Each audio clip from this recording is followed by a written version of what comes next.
എന്താണ് ജം കസ്റും? ഇത് യാത്ര ചെയ്യുമ്പോൾ ശ്രദ്ധിക്കേണ്ട പ്രധാനപ്പെട്ട ഒന്നാണ്. വരൂ, നമുക്കിതെന്താണെന്ന് നോക്കാം. ഇതുപോലുള്ള ഇസ്ലാമിക് റിലേറ്റഡ് വീഡിയോകൾക്കായി ചാനൽ സബ്സ്ക്രൈബ് ചെയ്തു വെച്ചോളൂ. തീർച്ചയായും നിങ്ങൾക്ക് ഉപകാരപ്പെടും.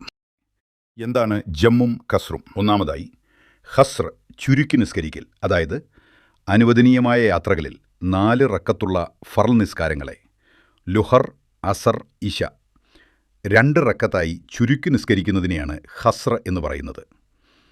രണ്ടാമതായി, ജമ്മ് കൂട്ടി നിസ്കരിക്കൽ, അതായത് 2 നിസ്കാരങ്ങളെ ഒരു നിസ്കാരത്തിൻ്റെ സമയത്ത് ഒന്നിച്ച് നിസ്കരിക്കുന്നതിനാണ് ജമ്മ് എന്ന് പറയുന്നത്. ജമ്മ് 2 വിധമുണ്ട്.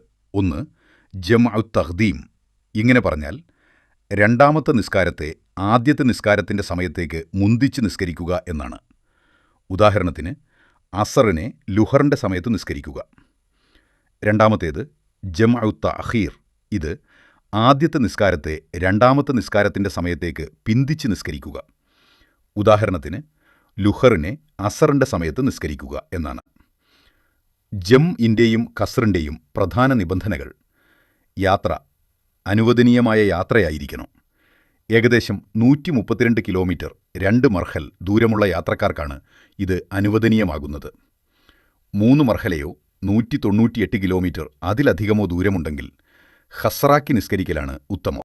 ഒന്നിച്ചാക്കാൻ പറ്റുന്നവ: ലുഹറും അസറും തമ്മിലും മഗ്രിബും ഇശവും തമ്മിലും മാത്രമേ ജം ആക്കാൻ പാടുള്ളൂ. ഒന്നിച്ചാക്കാൻ പാടില്ലാത്തവ: അസറും മഗ്രിബും തമ്മിലോ സുബഹിയെ മറ്റു നിസ്കാരങ്ങളുമായോ ഒന്നിച്ചാക്കാൻ പാടുള്ളതല്ല. ശ്രദ്ധിക്കുക, ഹനഫി മദ്ഹബിൽ യാത്രക്കാർക്ക് ജം അനുവദനീയമല്ല.